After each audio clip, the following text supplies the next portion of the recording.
Eric in the van, wheels turning on the grind. Ricky on the rails, keeping time in line. CJ in the gym, gloves hitting like thunder. Yorkshire roots deep where the boxers go under. Fist fly, stories collide. Crossroads boxing where legends reside. Fighter interviews, previews, predictions. Crossroads boxing, no time for fiction. Yorkshire grit in every direction. Step in the ring, feel a connection. Bell rings, echoes through the cold Yorkshire air. Sweat drips, focus, sharp fighters don't care. Left hook, right jab, stories in the scars. Crossroads boxing, reaching for the stars. Eric, Ricky, CJ, the crew. From the podcast mic to the boxing view. Predictions that hit interviews that spark. Crossroads boxing, lighting up the dark. Fighter interviews, previews, predictions. Crossroads boxing, no time for fiction. Yorkshire grit in every direction. Step in the ring, feel a connection.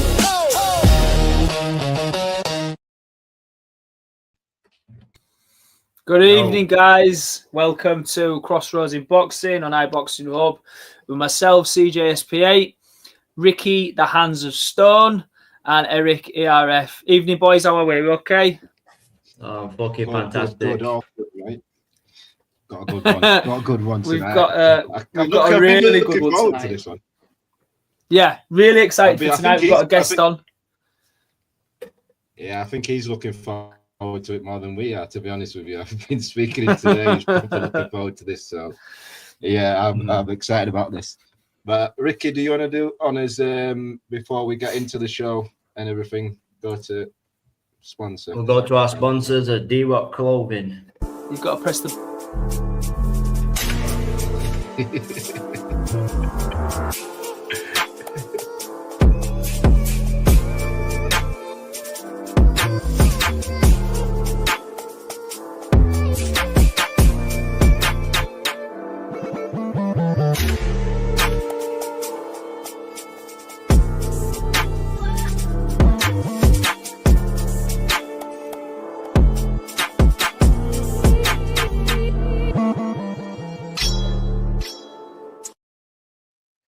I was going to say, what were you going to say, Rick, CJ? But I fucking pressed the button just before you could say it, didn't I, pal? Just didn't want an awkward silence. Welcome back to the first episode of Crossroads in Boxing of 2026. Nice little break for us three, me and Ricky, while CJ was snobbing us off through Christmas. Me and Ricky managed to do it to our end of the year list. But yeah, welcome back, everyone.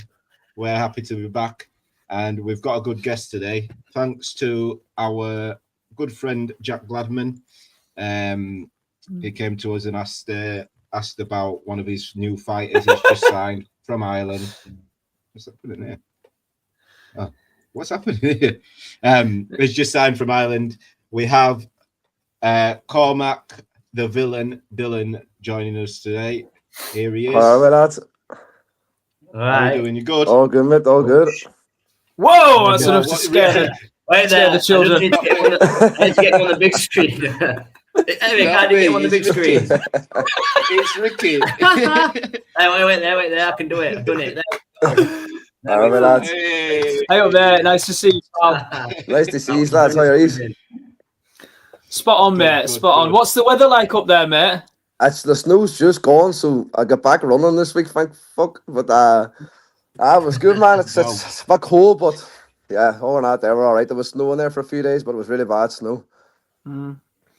I'd like to say that snow's my excuse for not running, but I'm just a fat fucker, so it's not. We can all make excuses, man. I just see Jack's comment there. I'm here to super fights, probably for the better after meeting you. What's going on now? Whoa! Ricky, Get that off there. I didn't fucking touch nothing, I swear to God. Hey. Not me. My hands are here. My hands are here, not me.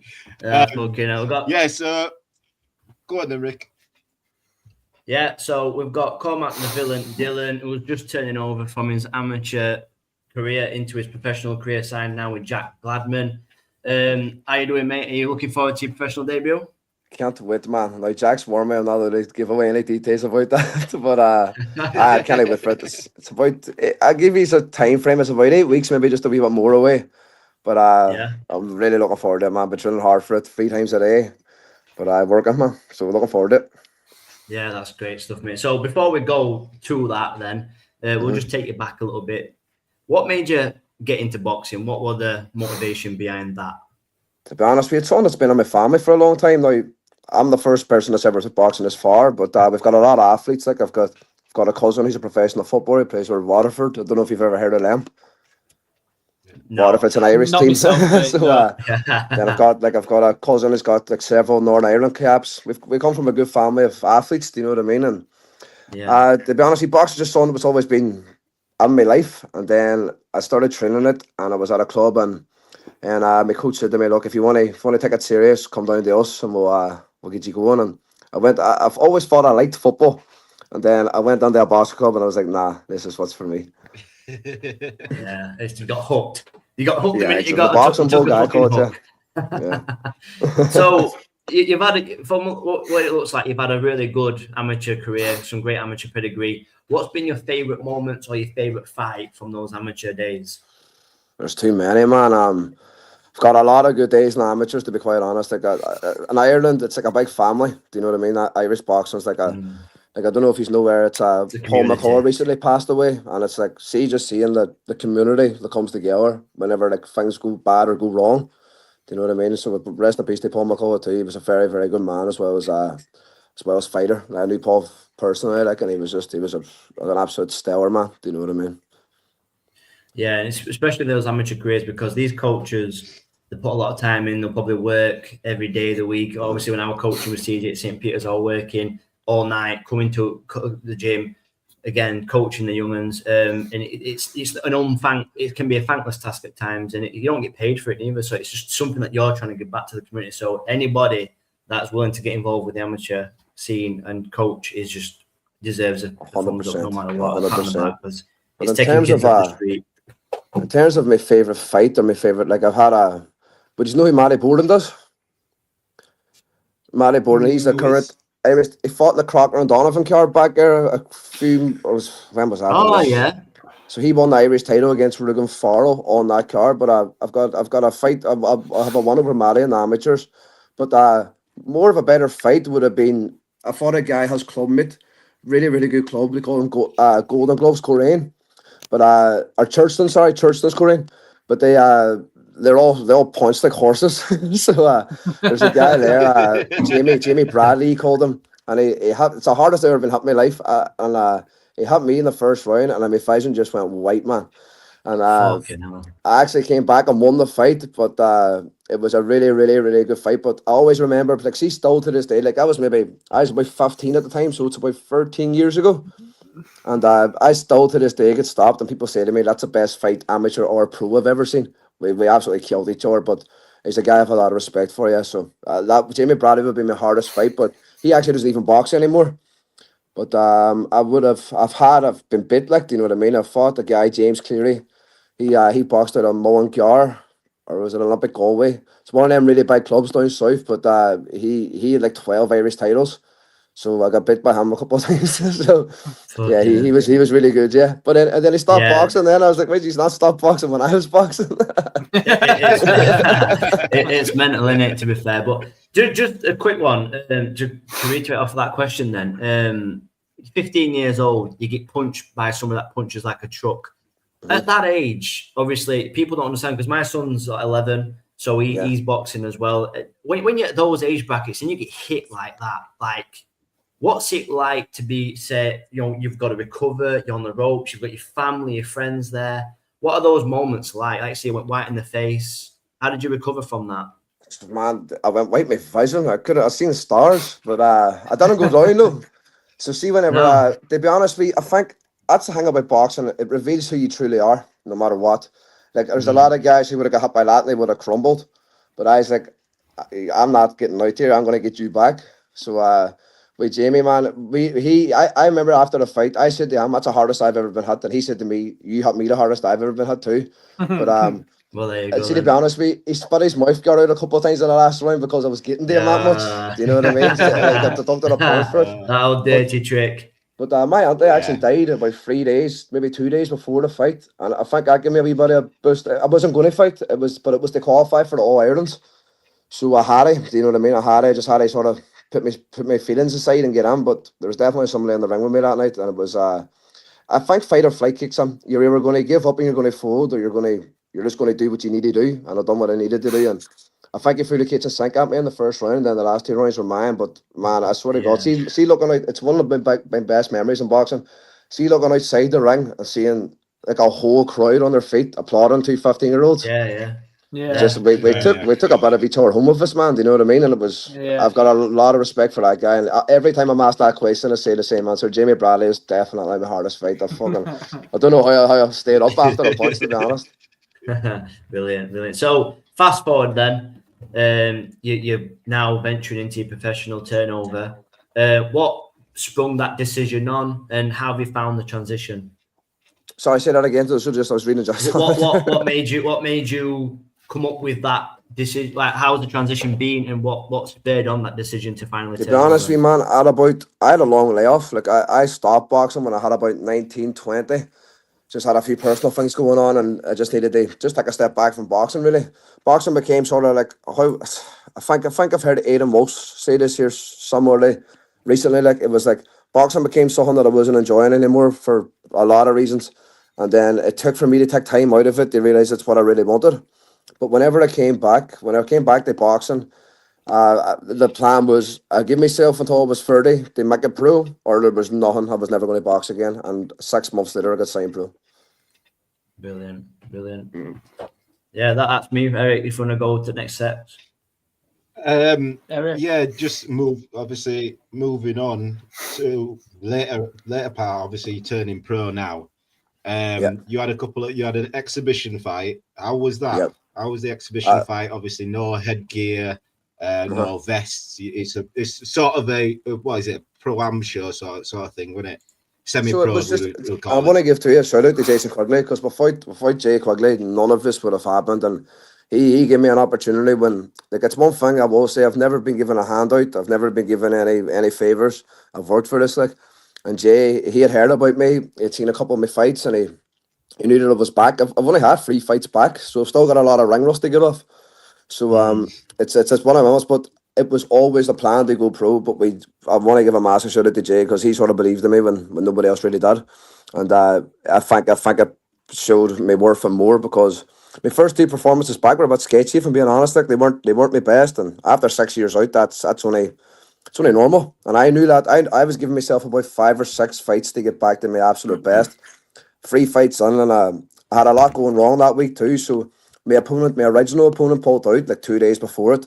And then Jay said to me, so look, I really admire you for this, because I think there was 3 different guys offered to me, and I was at 58 kilo because I had already started the cut. I know you guys work on pounds, but I'm not working at it.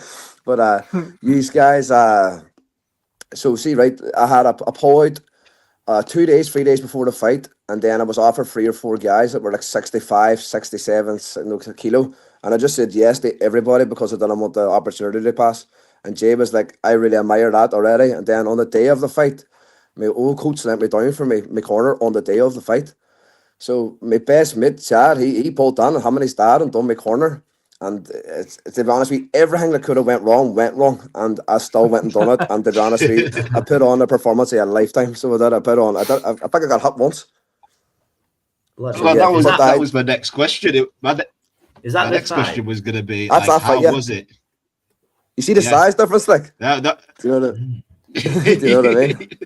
Yeah, my next question was going to be, like, how was it? How, obviously, you said like the whole build of everything. What could have gone wrong basically went wrong. Yeah.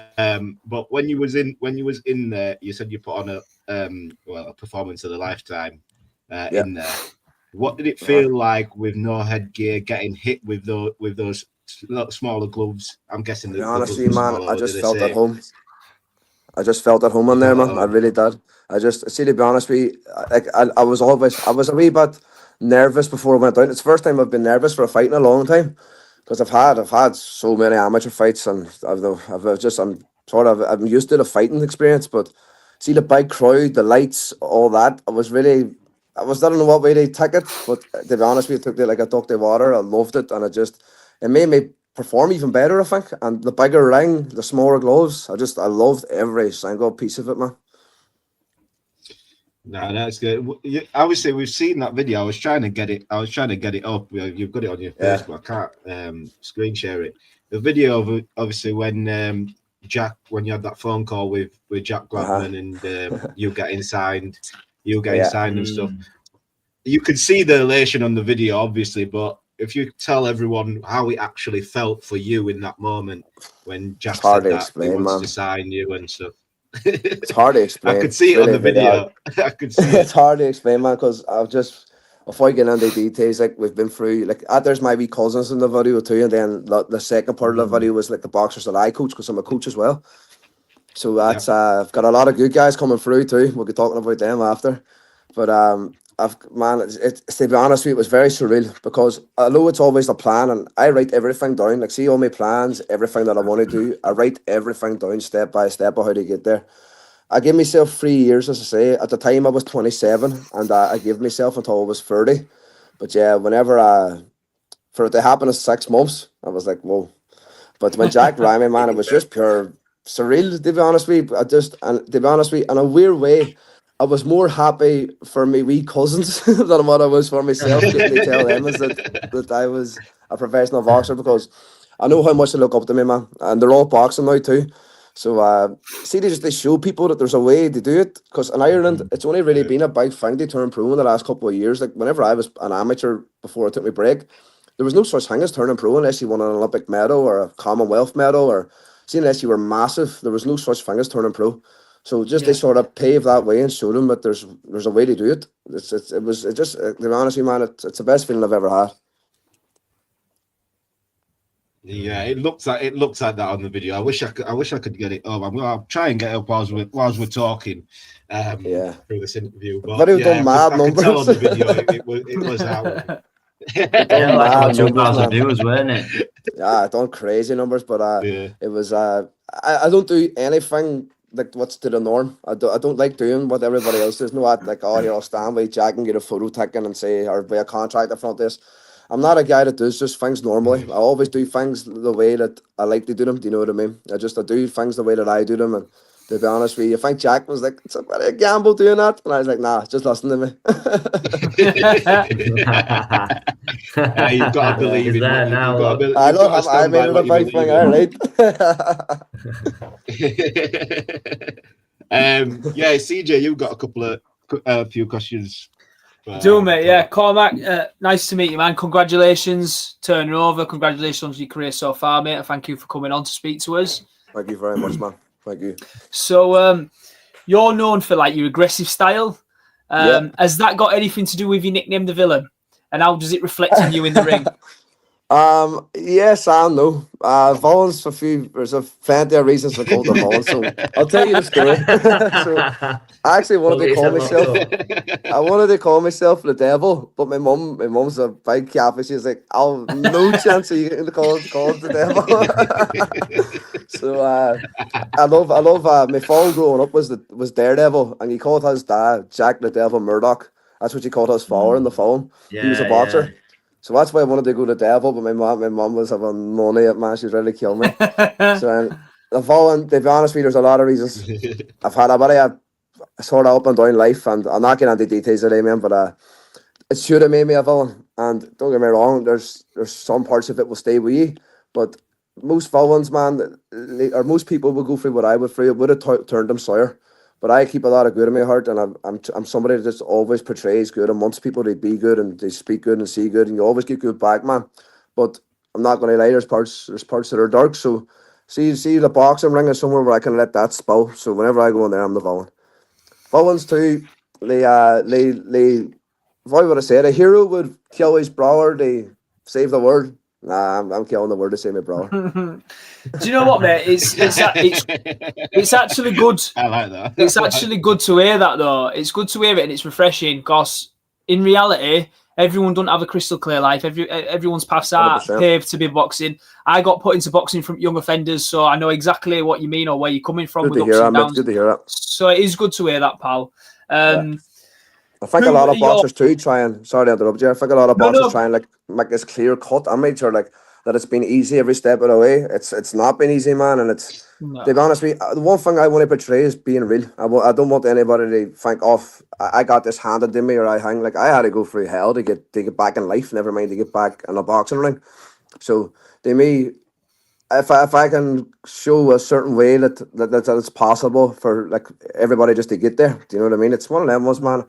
I'm very open and honest, and I just like to show even people who haven't had it easy, because most of these amateurs, man, most of the boys who come through, they're in these programs, they're on things for years and years and years. I was never on that. I had to work my balls off to get to where I am now, and it's worked out. Do you know what I mean? But don't get me wrong, man. There's many times where people were telling me not to do it anymore because it wasn't going to work out, and I just didn't listen. To be honest, I don't listen to a thing anybody says to me or to myself. So that's probably where the problem comes down to. Hey, listen, mate. When you've worked it from the hard way like you have, it's worth twice as much when you reach it at the top, pal. So well done, mate. I take my hat off to you. It's a bit cold to do it, but I take my hat off to you. Thank you, man. I appreciate that. So getting to know you a little bit better, pal, or personally for people who are watching, did you have any boxing idols, or have you got anyone that you model your style on, or is there anyone that you look up to still now in your career? I don't think that, to be quite honest, not to blow my own trumpet, but I don't think that anybody does. Like, I'm known to be a come forward pressure fighter, but if you look at my last fight, I was fighting a guy who was a lot heavier than me. He was very, very aggressive himself, and he had like I think Riley, fair play to Riley too. He's a really good fighter. I think he had like 50 amateur fights, so it was one of them ones. And 2 days' notice, that's a big task.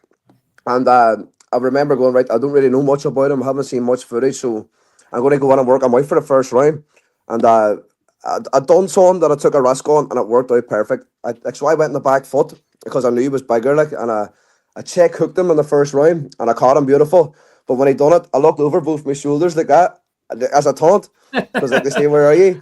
And I could tell, now not to be like slabbering or anything, I could tell that I got him. So see, Len, he rushed at me the whole fight, and I was like, right, like, see, for me to be able to be a come forward pressure fighter, and then to be able to sit in the back foot and check hook someone all night.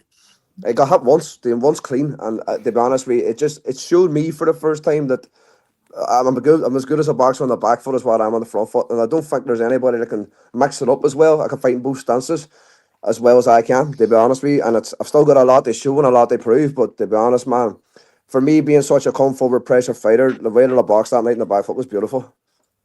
I like that confidence, mate. In terms of who I like, man, Carl Frampton's my idol. I love Carl Frampton. Like he was the biggest. I love Carl Frampton. Yeah, and it's just because he's such a nice guy too, man. Do you know what I mean? And I actually went in pads with him before, but it was like years and years ago. It was before my Ulster Intermediate final. I forget what year it was. But I was weight cutting during the time, and they all stopped at KFC after it, and I was fucking raging. But because when I met him, he was just such a nice fella, and he was he's exactly what he portrays online. Do you know what I mean? And like when you see him in the interviews, he's just a really good fella. But like I've got loads, man. I'm a boxing fanatic too. Like that's why I was looking so much forward to talking to these guys, because I know you're big into boxing too. But like I love Pernell Whitaker, I love Wally Pep, Nicola Luce. I like older fighters more than maybe newer fighters, but Roy Jones Jr. would probably be my favourite of all time. Fucking hell. Good shout. I think that's everyone's. See, to be honest with you, man, I think Roy Jones Jr. prime for prime beats anybody. Yeah, it's a good shout, Well, without a doubt. Top five. He will always be there. Can I ask you that? Who's your favourite? Oh, boxer. Go on, ever, Rick. like, Mike Tyson's mine. It's always been Mike Tyson. Yeah. Always been mine. As it depends. Like older fighters. Older fighters. Mine was always Floyd. I just like Floyd. I love Floyd too, man. Like the reason why I love Floyd. Literally, when I started being obsessed with boxing was like Floyd, watching Floyd's 24/7s, just watching him. Exactly. So, I just got obsessed with Floyd and everything. Yeah. Just the whole persona as well was good. Now Floyd's 24/7s are different, man. No one promotes like him. Nobody promotes like him. He made you want to watch his fights. the thin line between shit talking and entertainment, it was balanced perfectly from Floyd. He got enough people to love him, and he got enough people to hate him. Yeah, he got enough people to love him and hate him at the same time.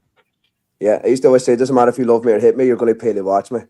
That's exactly. it, That is the one. That's the one. Yeah, that's the one. Go on, CJ, go on. Someday, Jack. I'll probably say Joe Calzaghe, to be fair, mate. That's who my dad would be up watching late at night, and I've been up there. And when I was an amateur, I got a chance to go over to their gym and actually do some work with Enzo, his dad, and that. So that was a great honour. And to actually get to see Joe in the ring, it just fucking blew my mind. You know what I mean? So probably Joe Calzaghe. That's my best friend's pick too. So that's a good pick.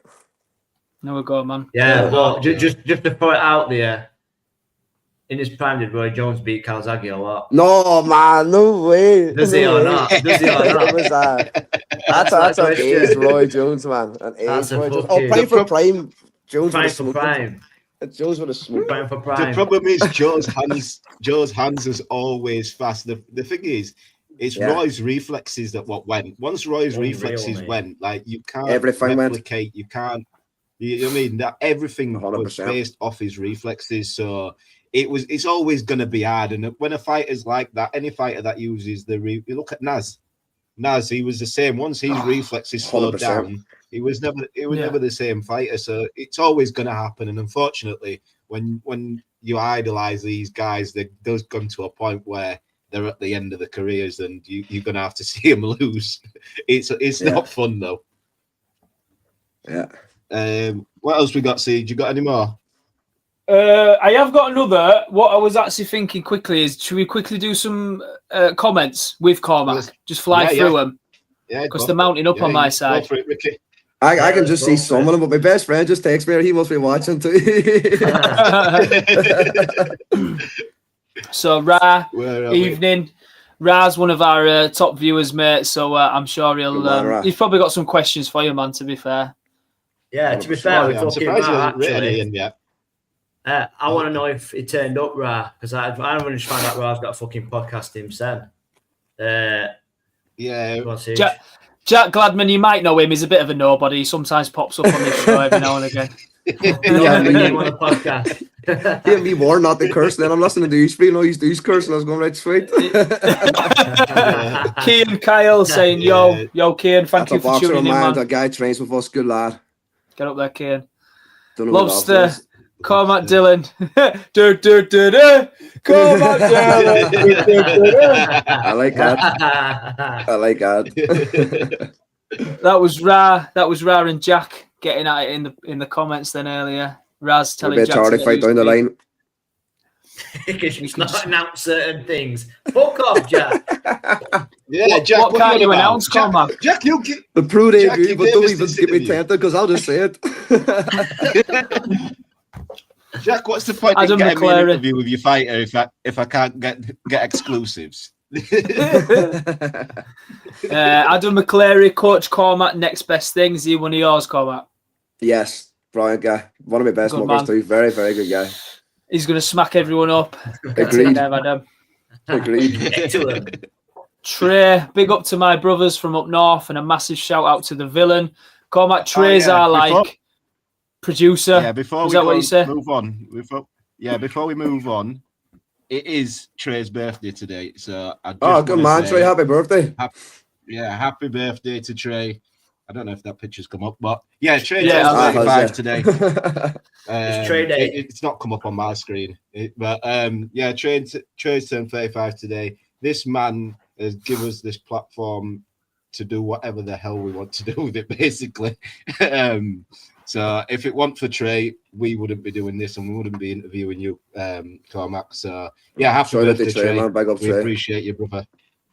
Thank you, Trey, man. Go on then, CJ. Thanks to fucking Trey. We had likes of Adam Smith on here eating takeaways in his hotel room. Very good. Adam Smith's a G. Oh, he's ace, mate. He's ace. Yeah.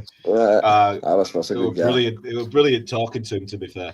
who were brilliant. He's one of my, because I like to do commentary and analysts and stuff like that when it comes to boxing. Yeah. Adam Smith, like listening to him commentate when he back in the day was amazing. Now I think we need some fresh names on them commentary panels and celebrity judges or whatever, because Carl, your friend Carl, I've got issues with his scorecards. Yeah. It's every fight. Carl watches the first round and then fills out the scorecard for the rest of the fight. I'm sure of it. Go on, see, read out some more. Keen Kyle, the body snatcher. Yeah, but me left hook to the body. That's what he's referring to there. Cara Gowans. That's a woman, Cara. The best in the word. Next best thing. Yeah. Thank you for tuning in, Cara. Yeah, thank you. Lisa Jane, hello Yorkshire lads. Hello Lisa, thank you for tuning in. Adam McClary, 40 KOs dropping soon. Mm-hmm. Make it 41, man. Push it out there. That's all. Kian, any predictions for the next one? Fuck off. What's it mean? The next what? Any predictions for the next? Oh, are you going to tell us? Are you going to tell us about your next fight? No, I can't. Jack's warm me. I was just trying to catch you out, mate. Look at Jack. Eric, excuse was fine. Getting on my back. Wouldn't be funny if he did announce debut. I'll do like a wee thing with these next. It will be all announced next week or the week after, but Jack's sweating watching this. I just know he is. You want to be careful with Jack as well, because if you piss him off, he will put you in the greatest Kraus. I'm not joking. Eugene, how am I pronouncing that last one, man? Go back, Rick. McCarn. Rick, you've sent it off. Cormac the Villain, Dillon. Big things coming. Shout out to Eugene there. You've got some right people. You've got some right people watching you tonight, mate. I don't even know what the views are at. What's it at? Just know that we've got more views. Don't worry about it. Good. I'll keep these going, lads. Don't be worried about that. There's more than 3 tonight. There's 4 because you're on it with us tuning in. We don't want to. Before you start asking for percentages and stuff like that at viewership, we'll just keep for the good of the heart, just man. For the good of the heart. Just spoke to Troy. He's ready to take on Iglesias, but they've not been contacted yet. So is that like an exclusive from Ra there? I think he has given us an exclusive. Maybe. We'll find out next week, boys. Roy jumping up and down from heavy killed him. Yummy. Cormac, Kevin from Spain.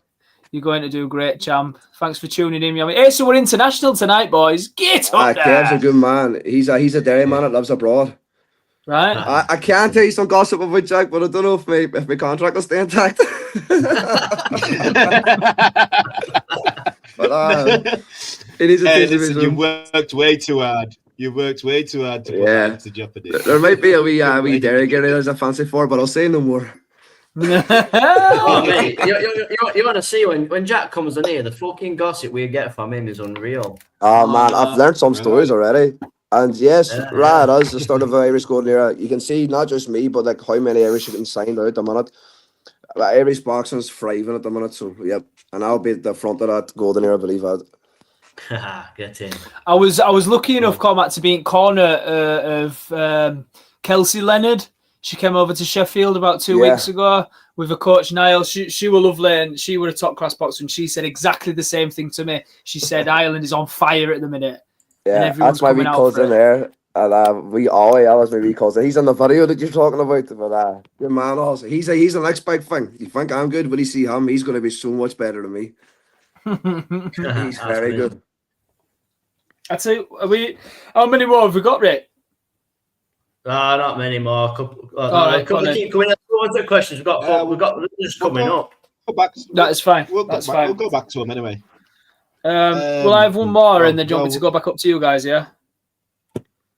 I was going to say, man, for say like the juniors or the amateurs, like Ricky mentioned earlier, his son is just about starting his amateur boxing career. He's having a few skills. He's ready for his first bout soon. Would you talk us through a day in your camp, like a day in the life of a professional fighter, right from waking up to breakfast to fucking long runs to your sparring? Just talk us through everything, man. Hectic, man. So I wake up every morning at 4:30 every morning. So like it's about my bedtime now, like, you know what I mean? So about 4:30 every morning, I go out running at 5. Do my first session. I'll come back. I'll get like 45 minutes kip. So I actually do boxing coaching as well. Do you know what I mean? So I'll go on there and do a few hours of coaching. What I'll do then is I'll come back home and I'll get fed again. Go back to my strength training. Now every now and again it will change. It'll differ a wee bit, but I do 3 sessions every day without. But I just see Jack's comment. but I'll do I bring the Mexicans, man. They'll get smoked too. But I'll do 3 sessions every day. Like it's non-negotiable. But it's one of them. The only thing I find difficult. So I always do me run in the morning. I'll do strength conditioning or I'll do like some sort of strength based training. Then I'll do finish then I'll do my box training at night. I always leave my boxing to last because it's when I'm the most depleted. So I like being tired when I start boxing because you're going to be tired in a fight regardless. But other than that, there, man, like I love every part of it. Like to me, the training's not Cormac's on my screen, you're right. But see, I love everything about it, but bar the eating and weight cutting. It's the only thing that I don't like. It's the only thing I don't like is the eating part. I love my food, man. One of my sponsors is a guy Notorious, and just shout out to my sponsors too. City Competitions, Notorious, Auto Repair, or Pit Stop Auto Repair, and then have I forgot anybody? Boy, Adam Fleming. So yeah, but one of me, see if he's ever on Derry, come and see me, and I'll take you for the nicest food you'll ever eat in your life. Fucking hell, mate! I'll take you up on that. We're waiting for the invitation for your show off Jack. We're waiting for tickets. That's what we're waiting for. Jack needs. I'll make sure he looks after you when I take us because I've enjoyed this, man. I've enjoyed this big time. I'd fucking love that. Can Jack sort that? Can Jack sort that? Man, Jack's got a big bank account from what I hear. Credentials anyway. He's got a big bank account, but he's got a bigger mouth, mate. I'll tell you that now. 100%. It's good that you speak to him. Cormac, so turning pro, what is the end goal for pro? Obviously, we know world title or nothing else. How soon? World title or nothing else. How soon are we going for that world title? Have you no, don't get me this wrong. Year planned out? Let's go with this year. Let's go for this year. What you got planned for this year? This year, now, Jack. Your plans in your. Hold on a minute. I think about this because I give everything away. But we've got massive plans this year. To be honest, I had a few different like promotional manager offers on the table, and if I'm being completely honest, like Jack was like maybe the guy that was, well, to me anyway, was lesser known. But if I'm going to be completely honest, he was the only one that had like my intentions at his heart. Like I'm not going to say any names, but all the guys I spoke to was about money, about tickets, all etc. Do you know what I mean? Now it's one of them. All guys I really, really respect and understand that boxing's a business too. But whenever Jack came to speak to me, Jack's like, here's a 3-year plan of what you can do, what I think you can do.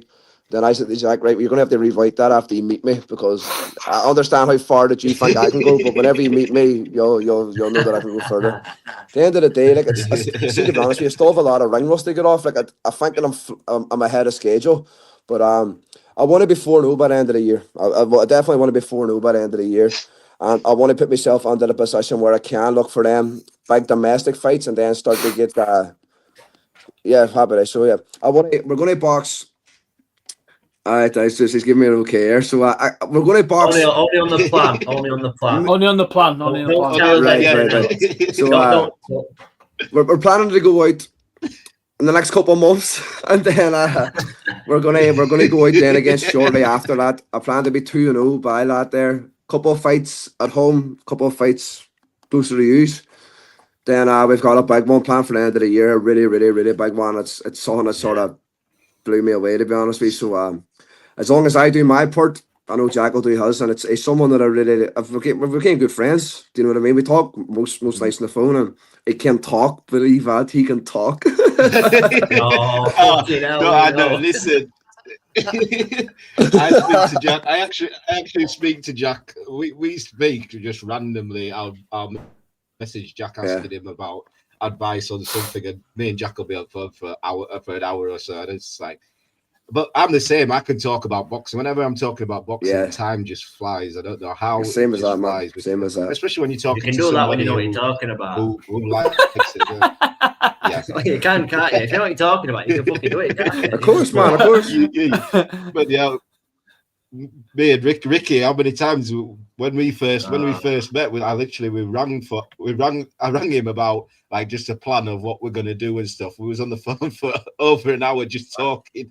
Didn't even realize, but I love that. I love because talking about boxing. That's why we did this. It's getting to such a big platform now that, to be honest, man, in a few years' time, I was going to start calling out YouTubers.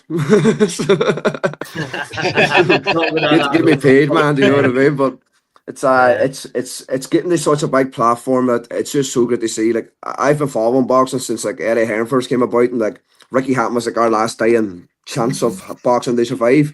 Then when you look at boxing now, it's crazy the way that it's turned around. Like, boxing was like it was a sport that was just going out and getting lesser and less. It was just getting less of a mainstream thing. And then when you look at it now, man, it's just, see, even in Ireland, the difference in it in 10 years, it's just beautiful to see, man, because it's the best sport in the world, bar none. Do you know what I mean? That's the thing. That's why we wanted to do this as well, because giving fighters that aren't well known interviews, giving them telling their stories, because you can get the interviews with the well-known fighters, but it's rinse and repeat most of the time. You're asking they're getting asked the same questions, and it's a bit, they end up robotic, and you can understand that from a fighter's point of view, that you get and asked the same question over and over and over again.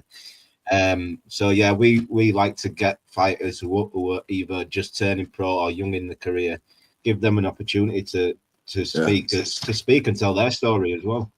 100%, I really, because I've enjoyed this massively. I don't think I would have. I thought I was going to be shitting myself all the time, but I really, really enjoyed this, man. And one thing I will do is see whenever I am a lot more, because it's one of them, I'm not kidding myself. I know I'm less known, because especially because of my long time out. Like, I'm known in Ireland, but I'm not too story stuttering isn't too bad yet, because we were training there about an hour and a half ago, and I was like, I don't know, I'm just going to be sitting here stuttering at myself the whole time. No, you've been right, mate, don't worry. But it happened in interviews. Yes, so in Ireland, I'm a bit of a known name, but it's one of them ones. By the time it's all said and done, I'll be known in every household. So it's just, I really, really look forward to that. And I remember you guys, because you were my first shout. Get up there. So I appreciate that, too, man. I've enjoyed this, man. It's class. That's what we're about. Sorry?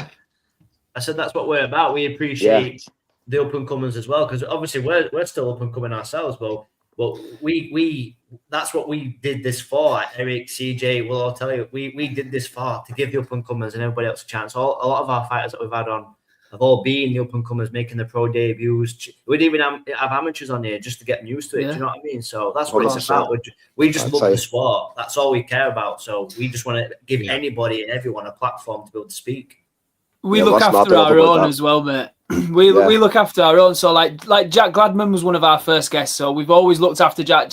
He's on every show, basically. Comments. You've given us a chance to promote you, so we'll always promote you, mate. Look after you. It works both ways, man. It works both ways. Always never used to. Do you know what I mean? That's it. But I've got a lot of good fighters coming through, man. A lot of good fighters. So I know where I'll be sending for the first interviews. Man. Corey Adams. Appreciate. He's got a guy, Corey Adams, 7 fights, 6 KOs. Seen the third round once. Big pointer, man. If you ever on my Instagram, get a look, I'll get you a hang. I've got another guy, Chad Hunt, really good fighter. And then I've got me, obviously, there's City Bouncy, man. If I've jam full of talent, like there's so many guys here, Jack Keeley, there's loads of them that are just brilliant fighters. Keane Kai's a good fighter himself if he pull his finger out. But there's loads of them, man. See, to be honest with you, I love coaching as much as I love fighting. Do you know what I mean? Now, obviously, I have to give my fighting career a bit of a forefront here now for the next while. But I'll never stop coaching. I'm very, very in love with developing fighters as much as I'm developing myself. So believe me, you'll be seeing a lot of me and my fighters. And then see when it comes to me 2 wee cousins, they'll be unbelievable compared to what I am. So they were. I like You're the that. same, aren't you, CJ? Yeah, mate. Yeah, I boxed when I was younger, Yeah. and now I'm amateur coach, pro coach. I love coaching, mate, all day long, all day long. Good. I've got me cutman license now as well. So, and Jack knows that. So if you're out this way and you need a Frankie mentioned cutman, this to me. good lad. Frankie, that mentioned this to me. I was only joking, Jack. You're a good lad, really, Jack. I love you, really, mate. You fucking turco. But just moving on a little bit then. Obviously, I just want to have a quick couple of questions. The Irish scene, like you said, you've had some great talents over the past. You've had like your Carl Framptons, you've got Barry McGuigan, you've got Katie Taylors, you've got a great bundle of talent that's come through over the years. Yourself, now that you're putting yourself on the scene, are there any other boxers, obviously barring the ones that you've mentioned as well, that from your stable that you could say, look out for these, look at who's coming through? Oh, loads. Patsy Joyce. If you don't know who Patsy Joyce is, get he's from. I'm not exactly sure where Patsy's from, but man, he's only after getting a world silver, if I'm not wrong. And man, I swear to God, the young fella has just bags full of talent. He fights at 55 kilo, but he will go as far as he wants to go. There's there's an wee guy, a more amateur scene, Fan Duffy from where I'm from. He lives literally 2 minutes away from me. He trains 2 minutes away from me. Fan Duffy, man. Liam Wellerall. I wouldn't be able to finish this conversation without Liam. Liam's my wee. Liam's like he's a guy I help out with training. He boxes out of St. Joseph's Amateur Club in Derry. But man, to be honest with you, I'm someone who will always give people the shout that they need, because see wee Liam, I call him Baby Canal. He's like fucking 4 foot something, and he's just a wee small ginger guy, but he punches like a truck. But he's only a young kid. He's only a young guy. But see him. There's Derry, man. It's packed with talent, and especially in boxing. But because there was no stature really to turn pro, or they have a bit of a longevity in the game, which is something that I want to change. When it's like whenever I retire, something I would love to get into is like what Eric said is like, I would love to do a bit of commentating. I would love to do analyst, but I would love to become a promoter and be one of the good promoters and that isn't money hungry. To give these lads a step by step guide of how you get out of a bad place and into a good place and start making money in boxing. Yeah, that's really what it's about, because there are far too many people out there that are willing to take advantage over, because you know yourself, CJ as well. We've all come through adversity to get to where we've been and where we're getting to, and we're not all educationally gifted. We've come from different parts where we haven't always had that limelight or be able to have that education. So there are a lot of people that will take advantage of that. So yeah, it would be nice to have something to look out for them, because they do need it, and they need to. Boxers, for me especially, there needs to be a plan or something to secure them for after boxing, because once they get used to those lights, you've seen it time and time again. When pros retire, they can't let go. It's still in their head that they can still do it. They can't do it. Age catches up. The injuries get there. They haven't got the same speed. The reactions we saw with Ricky Hatton as well. Rest in peace. And then they need maybe one more fight for retirement.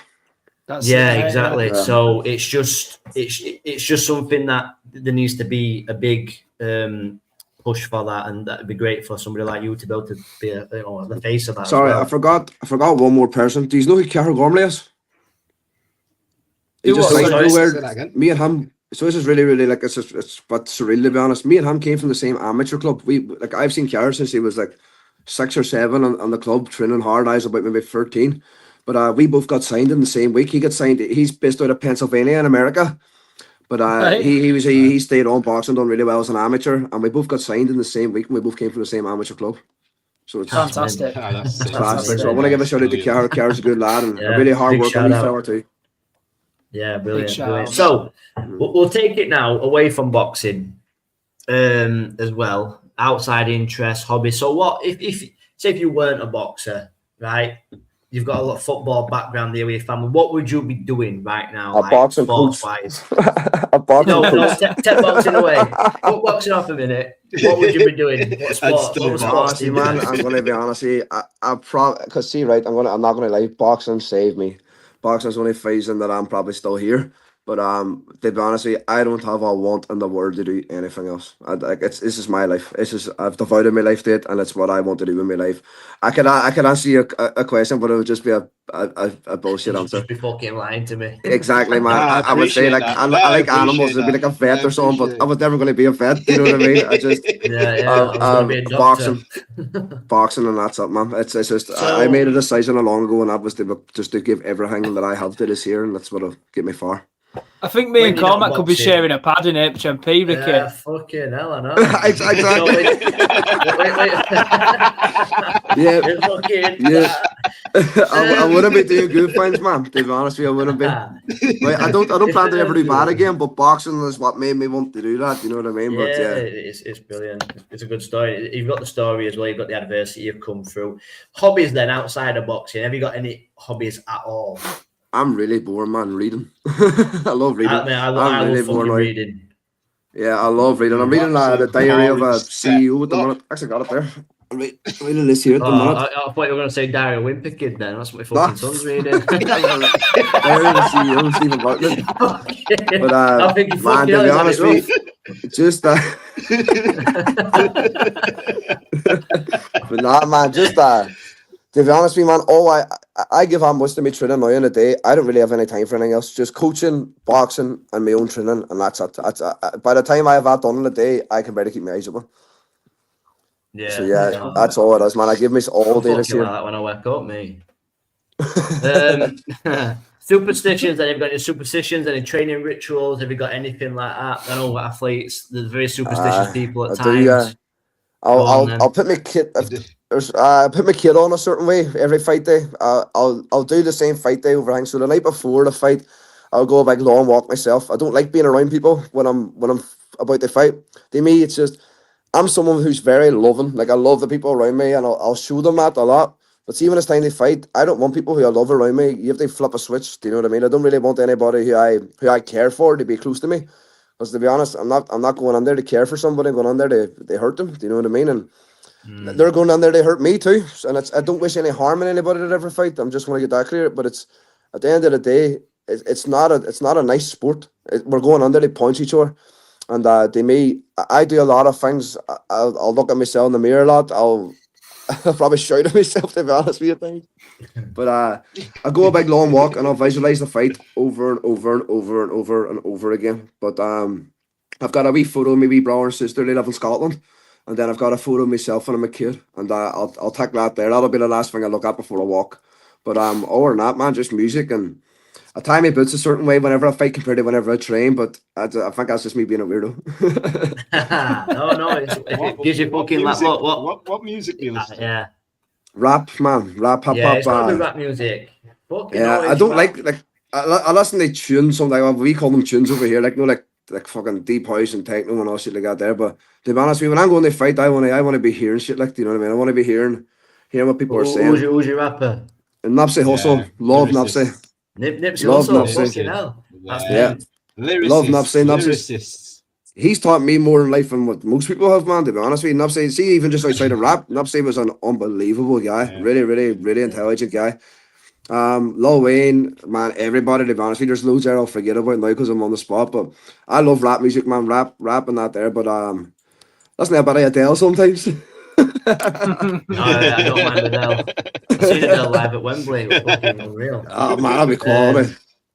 Yeah, sure, unreal. But no, I think that's it for the interview, guys. If you want to move on to just a bit of catch up on the weekend and this weekend, and then that'll be it, really.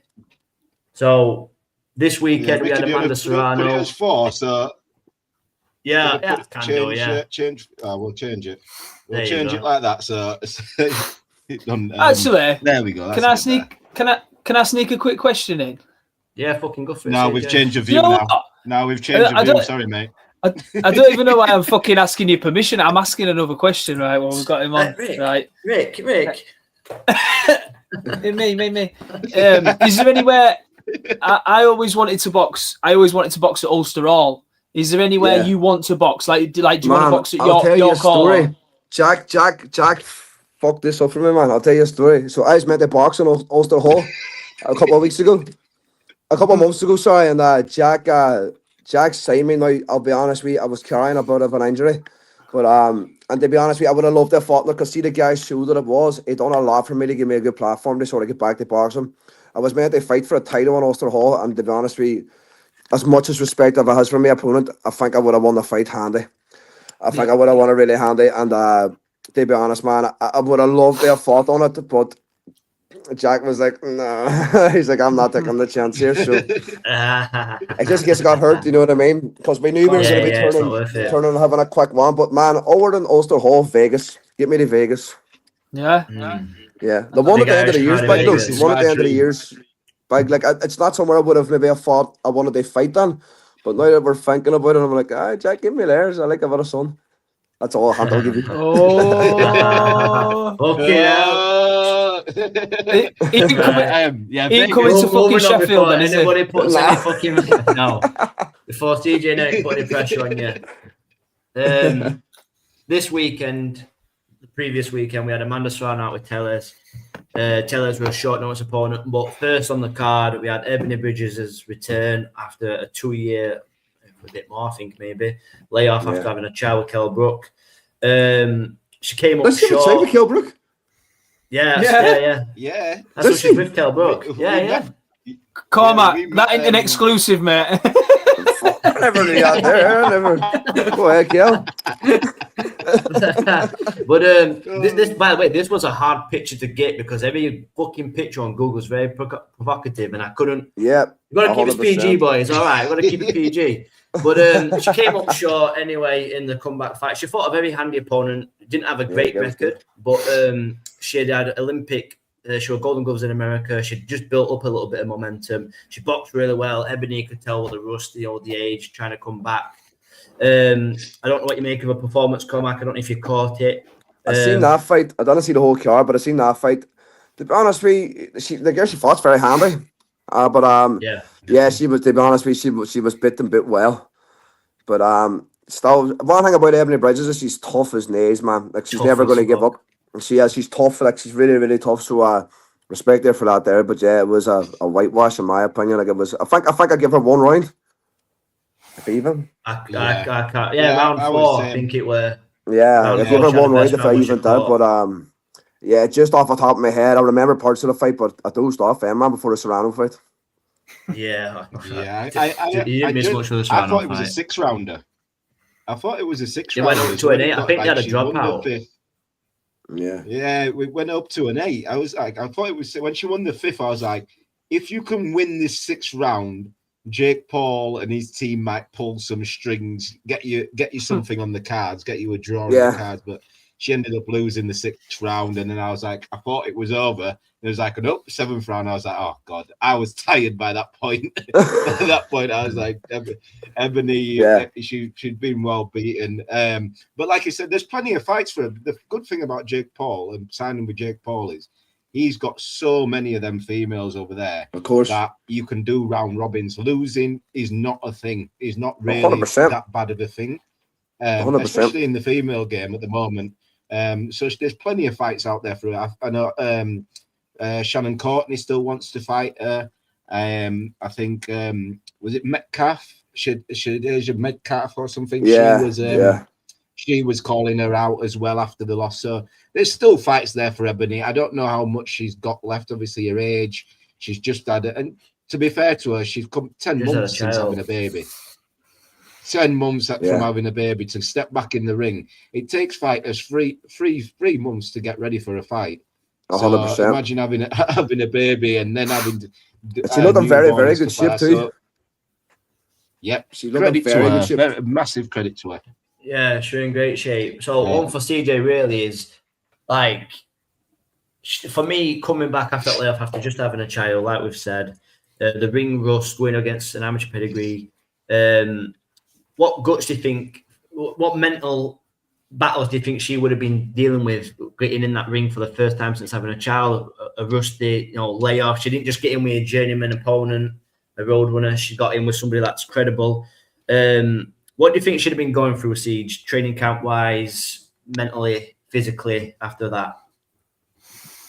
It'll have been the hardest she's had to train throughout her entire career to get back to a place where in her head she'll have never left. She will always be a world champion in her head, even with the layoff, even with going through pregnancy, everything like that. She will always have that world champion mindset, which I believe is why she's just thought, fuck it, jump straight back in there at this level. You can't knock that.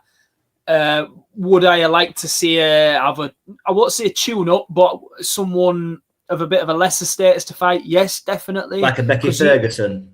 Yeah, 100%, mate. It's someone who she's going to have a good fight with, but someone who's a bit steadier, because at the end of the day, you never know what you're going to be like once you get back in that ring. Like Cormac said earlier about ring rust, you've said it's going to take a few fights. You know, you can't shake it easy. To go from 10 months to straight back in at that kind of level, I think it's a bit crazy for me, to be fair. But like, look at Dimitri Bivol. Dimitri Bivol's having a tune-up fight now. Do you know what I mean? Yeah, exactly, mate. Exactly. Yeah, you need it. It's not even the case of only 10 months either. It's not even 10 months either. She was pregnant for 9 months. So she's over 18-year period, weren't it? And you've got to think with that. Being out of the ring. You've got to think you're growing a human inside. You've got all the hormonal changes, the physical body changes. Then you've got the changes after dealing, I think, postpartum. So it's a lot going off in your body. And people forget about that. Especially when it comes to women, man. It's women are different. They also like it's one thing. Like I was raised by a woman, and it's very, very different than what anything we're capable of. Women have a different element to them, so it's just something that a lot of people forget about. So I'm happy that you touched on that, man. And I tell you what, as well, you know, you said what will her mental state have been like to train for this? It's now what her mental state will be like to get back in the ring again after this loss. That I think will be more important.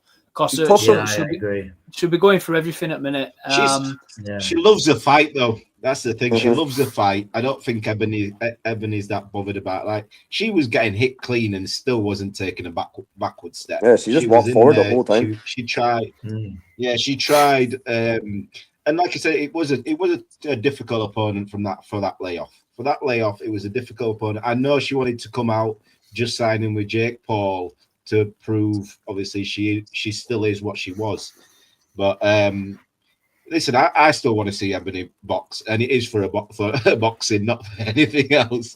I still want to see her in there with these other girls. And listen, I've got to do disclaimers. I've got to do disclaimers with CJ on this podcast, because anything you say will be held against you. Fuck, you've got a toxic trait, you fucker. That's why. I can say what I want. I look like I'm fucking pregnant.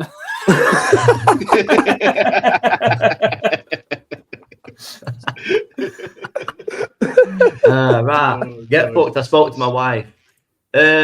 So the next fight after that, then we had Stephanie Han versus Holly Holm. For me, that picture's blurry as shit. So for me, this fight was the fight of the night. I really enjoyed this fight. I actually seen this too. Forgot about it. I actually seen this too. Yeah, this one for me, I was like, fucking hell, get to it. It was back and forth action. I thought Holly Holm were outclassed. I thought it was nice to see her back in the ring instead of an octagon. You know, she's a boxing legend. But Stephanie Han had her number all night long. She was younger, she was stronger, she was faster, she was sharper, she was landing shots left, right, and centre. I didn't like the way the fight ended with a technical decision, but that's what the clashes are for. I don't know personally, but I thought where it were, I thought she could have carried on. She was winning the fight anyway. I thought Holm were a bit sour about the result. I know she thought she had a chance, but I didn't see that fight changing pace whatsoever. I don't know what your guys' thoughts were. Eric? Cormac, I agree with you, just, man. That's all I was going to say. I agree with you, man. Holly Holm, I think she's well past her best, especially in a boxing ring. Like, whenever it's MMA, you can count on 4 or 5 different attributes. But with boxing, you're going to get found out if you're past that peak. Do you know what I mean? It's like, you see a lot of MMA fighters can do well under their 40s, and like, no matter, there's boxers that have done it too. But yeah, I think that she had a wee bit.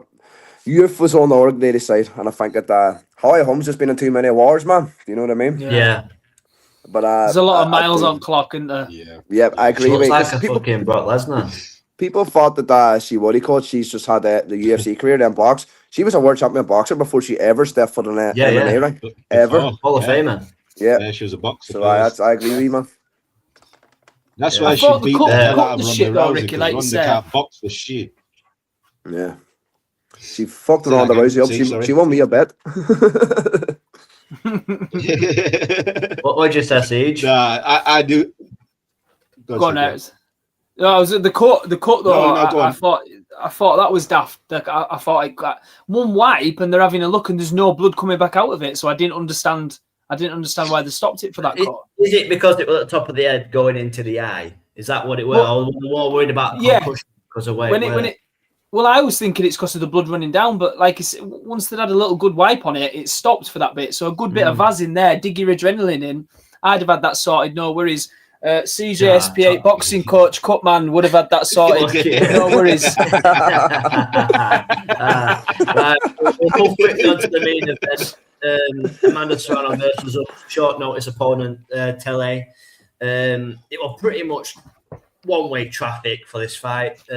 Amanda showed levels, but I will say fair play to Tele because she turned up and she was game as fuck. She was taking shots, she was landing some good shots on Amanda as well. Amanda took them well, but it was one-way traffic, all the way through the fight.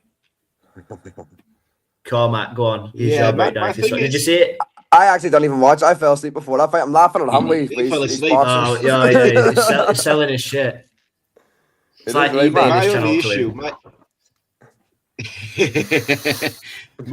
with the fight, my only issue with it is you're asking and you're pleading for 3-minute rounds. Yeah. And she was pleading for that, saying that the reason why she hasn't got a knockouts is because the 2 minutes is not enough to get into the fight. You know what I mean? Once you get a fighter hurt, the 2 minutes is up. You've not got that 3rd minute. And my issue with Amanda is every time she's advocated for these 3-minute rounds, she's gone the distance every single time. And female boxing, the game of female boxing is so, the 2 minutes is so action packed that you haven't got time to think. You're watching a fight consistently. But when you're seeing that two women who clearly haven't got the punching power to hurt each other to the point of a stoppage, it gets monotonous after 4 or 5 rounds. You've got a 12-round fight. It was a 12-round fight as well. 12 rounds, 3 minutes. Right. The thing is, it takes away from the excitement. And I think you probably get more stoppages in the 2 minutes because you're going at a frantic pace. You've got more time to pace yourself on the 3 minutes. Yeah, they've got to learn to pace themselves when they go from that jump from 2 minutes to 3 minutes. I don't mind. I didn't mind the 3-minute timers. If I'm honest, I enjoyed the boxing. But Amanda, I thought she hurt Tellers a couple of times with a body shot, and you could see Tellers circling away. But I mean, fair play to her. She was a bit heavier. She only had 2 weeks' notice. She was game as they come, and she could take a shot. And I really enjoyed it. And that 12th round, Amanda, she did go for the KO. She did go for that stoppage, and she was fucking throwing as much as she could. But sometimes people have just got that chin, and you can't do nothing about that. But I enjoyed the fight, but it was one-way traffic. I will say it was a better performance from Amanda than when she fought Katie the 3rd time. Because when she fought Katie, it felt like she went in there to shadow box. She's gone down in weight, though, hasn't she? She reckons she's got more energy. She has gone. She's gone back down to her original weight, a natural weight. And she's the best fighter down there by a mile. She really is. It just Amanda is. Amanda Serrano, Amanda's the best. One of the best fighters at 120. Sorry, Nina. That's his fucking main woman, that Nina. Did she wear Jordans? She wear. She wear Jordans again. She used to wear a pair of boxing boots, man. She always wears better. Yeah, she always wears Jordans. I don't know why. Yeah. I don't even know if Jordan's sponsoring her for that. This weekend, Ricky. Then Dalton Smith. There's no shit picture now. I'm not doing this again. Dalton Smith versus Mattia. It's world title fight for Dalton. I'm a bit miffed that it's not at Hillsborough. I was a bit pissed off with it, if I'm honest. It's in New York City. It's not sold the tickets from what we can gather. I think there's like 7,000 remaining. It's a £41 pay-per-view. I don't know what the fuck that's about when it's the Matchroom. It should be on DAZN. I'm a bit disappointed. I wanted. It's not. Originally, Dalton's it's not a fight was show. supposed to be on a Saudi card. Yeah, I know, but he's maximum represented. There should be some sort of representation there. But this should be. I don't get why it's in New York. Mattia is not from there. Dalton Smith, obviously, is from fucking Sheffield. My opinion, it shouldn't be boxing. Yeah, no, it shouldn't be. No, yeah, no, I agree with you. I 100% agree with you that he shouldn't be. Killed the man before for too. me as well. Yeah, for me, you can only. I don't want to put it on him when he fought Maxine and that he died. But when someone fails a drugs test for a substance that you cannot digest, I don't understand why people keep thinking you can digest this shit. Yeah, You can't digest it. yeah. They keep saying, "Oh, it's contamination." It's not contamination at all. The reason why he's got away with this is because of the levels. Apparently, the level is okay for some sanctioning. No, but it's not, is it? No levels. It's just if it's in your system, it's in your system. It shouldn't be any sort of levels in your system, because especially a substance that helps you. It helps you. If something helps you and it's in your system, there's no explaining. I don't care. Why, especially if it would have been so is a world low, champion. It'd have been cycling off. So it'd have been cycling off the period, and then he's been caught with the low levels. It's bullshit. And I don't get why Dalton's taking the risk. Yeah, to me, it's way too fishy. And then when you look at him killing a man in the ring and how many knockouts and vicious knockouts that he's had, it's very, very, very fishy to me that he gets caught so close to them. And then when you look at Reynoso's camp, every fighter in Reynoso's camp has got caught, and they've all been contaminated meat. There's more chance of that being false than anything. Do you know what I mean? Nice bollocks. Cormac, just let you know as well, we've got Serge and Bono in the building. The top roadman up in the UK in Yorkshire. Fights absolutely everybody. Been in the ring with David Avanesian as well. He's a great roadman. Good lad, Serge. Good man. Love you, Serge. Mwah. But yeah, that's it. Basically, boys, all I want really is your predictions for this weekend for Dalton Smith versus Mattia. And we'll start with Cormac. Going Dalton Smith just clearly because I don't like Matthias after I get caught. Just Dalton Smith, man. Hopefully, he knocks him out too. I think Dalton. I think Dalton beats him because I don't think Matthias beat Porro. I thought Puello. I thought Puello got robbed. I thought he beat Matthias in that fight. And also when he fought Paro and got beaten thingy, I think Dalton's a better fighter than Paro for sure. I think Dalton's a better fighter than Paro. Puello, I don't know. I think Puello's a very good boxer, and I think that I don't understand how they gave that result to Matthias. But hopefully Dalton can take that belt off him. The same way they had him with a drug test. I think it'll be another South Yorkshire Sheffield boy going to America and taking a world title on, boys. Kilbuck did it with Sean Porter, and Dalton's going to do it with Mattia. We love the shape. Yeah, but that's all for me, really. CJ? What you got? What do I think? Do we have to? Who do I think so? Oh, right, sorry, mate. I thought you were asking me a question. Dalton, 110. Dalton, without any of this drug scandal malarkey, I thought Dalton was going to go to win anyway. I think Dalton is. If people don't know who he is by now, they certainly will by this performance. Dalton's more than ready. Yeah. He's been shouting out names since before this. So I hope he goes out and fucking does the business. And his dad, Miffa, is a fucking top bloke as well. Did I answer it right? He caught me off guard then. I was fucking thinking about my dinner.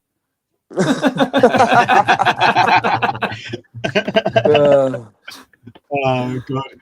No, that's it. I need to go eat as well because I'm starving, man. I'm absolutely starving. I just want to clarify something as well. Jack, Witter did do it, but he's not from Sheffield. All right, brother. No. I think he's from Bradford or something. I think he's from Bradford. Yeah. Yeah, he is. But yeah. What about Naz? Yeah, Cormac. I appreciate that. Naz didn't go to America to get it, did he? Did he win his first world title over here? Oh no, I thought it was just when on about going to America. He beat that Kevin. Fucking CJ just throwing fucking names about. All right, fuck off then. I'm trying to go so I can eat. Oh god. I've enjoyed this. I've enjoyed this interview / show. Cormac, appreciate you coming on, mate. Good luck in your journey as a pro boxer, and we will be keeping a close eye on you. And Jack, we're waiting for them tickets. I heard a sunny place. I heard something about sun. That's at the end of the year. Tickets and flights are available. That's the end of the year. Yeah, even better. Yeah. Even better. Yeah. Cormac, thank you for coming on, mate. It's been a pleasure to speak to you. Hit us up when you're not in camp, because I'd love to go for a fucking bevy with you, mate. I reckon you'd be 100%, right, man. I would love that. Thank me to you, end up leaving each other straight though. That's it. Yeah, Cormac, thank you for coming on, talking about your journey, really your amateur career, everything. Gentlemen, he's Are all there right. any last things you want to say? Do you want to say anything, Cormac, and give out your social media? Just thank you, man. And I think I've said everything I need to say. Do you know what I mean? Just thank you for getting me on. I really do appreciate it. These are free gentlemen, and just keep watching, man. I'm going to do a lot with this, so just keep watching. Spot on, mate. Thank you for your time. Join that prediction league as well, Cormac. You're not getting away that leave before you leave. Get on that prediction league. Yeah, I keep forgetting about it. Jack keeps saying to me, "You must the fucking deadline again. You must the deadline." So I'm up to it now when I come off this. Yeah, that's it. All right, boys. That's it then. Right. Thank you for tuning in, guys. All of them who have watched live tonight, everyone from Ireland, thank you for tuning in. And all of you who are going to watch in the future or looking back in the past at this on YouTube. Crossroads in Boxing, thank you. Nice one. Thank you, lads. Sign us off. Yeah, peace. Fucking starving. Out, one glove high, one dream loud, no doubt. Crossroads boxing from Yorkshire. Turn the lights up, turn the mics on. Fighter interviews, keep your guard up. When the truth hits, Crossroads boxing from Yorkshire. From the first ring